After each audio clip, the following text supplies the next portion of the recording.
Humanity stands at the threshold of two vast realms, the tangible earth beneath our feet and the infinite heavens above. We are not mere spectators in this cosmic drama. We are the gatekeepers, the matrix through which the divine flows into the material and the material ascends to the divine. Today, we embark on a journey deep into this idea, humanity as the matrix gate of heaven and earth. We'll weave together the threads of quantum science, Eastern and ancient mysticism, and the wisdom of philosophers, scientists, ascended masters, and gurus. Prepare to question reality itself. If this resonates, hit that like button, subscribe, and let's dive in. Let's begin by unpacking the concept. The Matrix here isn't just a nod to the famous film. It's a metaphor for the underlying structure of reality, a simulated or illusory framework where consciousness interacts with matter. In this view, humanity serves as the gate, the bridge connecting the earthly domain of form, limitation, and duality with the heavenly realm of unity, infinity, and pure potential. This isn't New Age fluff. It's echoed across millennia, and now finds surprising parallels in modern science. From the quantum perspective, reality isn't solid.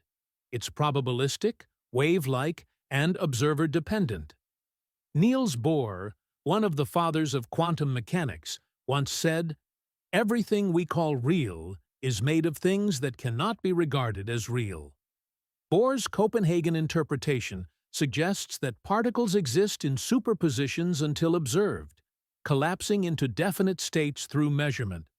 But what is this observation? Many physicists, including Erwin Schrödinger, point to consciousness as the key. Schrödinger, fascinated by Eastern philosophy, wrote in his book, What is Life? The total number of minds in the universe is one. In fact, consciousness is a singularity phasing within all beings. Here, humanity's conscious awareness acts as the gate, shaping the quantum field into the earthly reality we experience. David Bohm, another quantum pioneer, took this further with his implicate order theory, a holistic, undivided wholeness underlying the explicate order of separated forms. Bohm drew explicit connections to mysticism, stating that, deep down, the consciousness of mankind is one. This mirrors the simulation hypothesis proposed by philosopher Nick Bostrom, who argues we're likely living in a computer-simulated reality. If so, human consciousness is the interface, the matrix gate, decoding heavenly code into earthly pixels. Even Max Planck, the originator of quantum theory, declared, "I regard consciousness as fundamental. I regard matter as derivative from consciousness."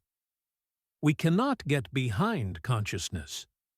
Quantum entanglement, where particles remain connected across vast distances, hints at a non-local heaven bleeding into Earth through our entangled minds.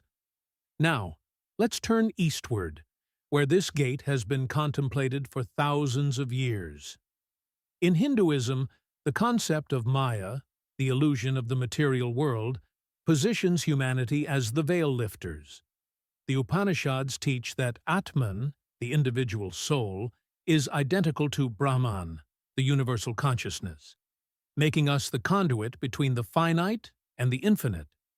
As the Chandogya Upanishad states, Tat Tvam Asi, thou art that. Ramana Maharshi, the revered 20th century guru and ascended master, echoed this: "The world is illusory. Brahman alone is real.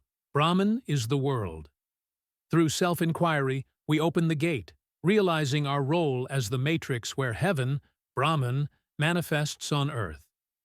In Taoism, Lao Tzu's Tao Te Ching describes the Tao as the formless source from which all forms arise, the heavenly essence flowing through the earthly yin-yang duality.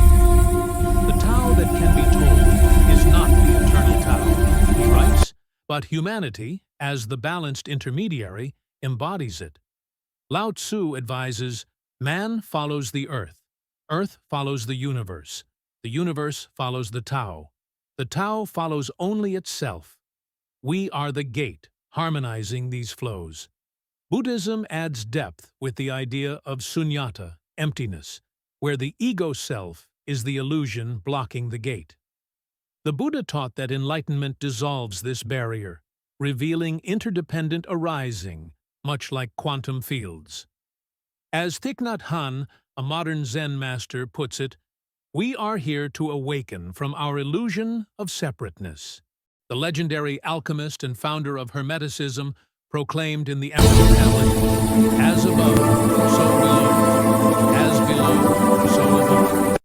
Humanity, as the microcosmic mirror of the macrocosm, the matrix linking realms.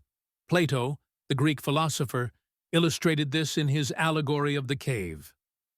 Prisoners chained in a cave see only shadows, earthly illusions, but the freed philosopher ascends to the sunlit world, heaven, returning as the gate to enlighten others. The unexamined life is not worth living, Plato urged, implying self-awareness opens the portal. In Native American traditions, shamans act as bridges, journeying to spirit worlds via altered states, echoing quantum observer effects where intention shapes outcomes. Ascended masters amplify this. Jesus Christ, often seen as an ascended being, said, "The kingdom of God is within you," Luke 17:21, positioning humanity as the inner gate to heaven on earth. Saint Germain, a figure in esoteric teachings, taught that the I Am presence is the divine spark bridging dimensions.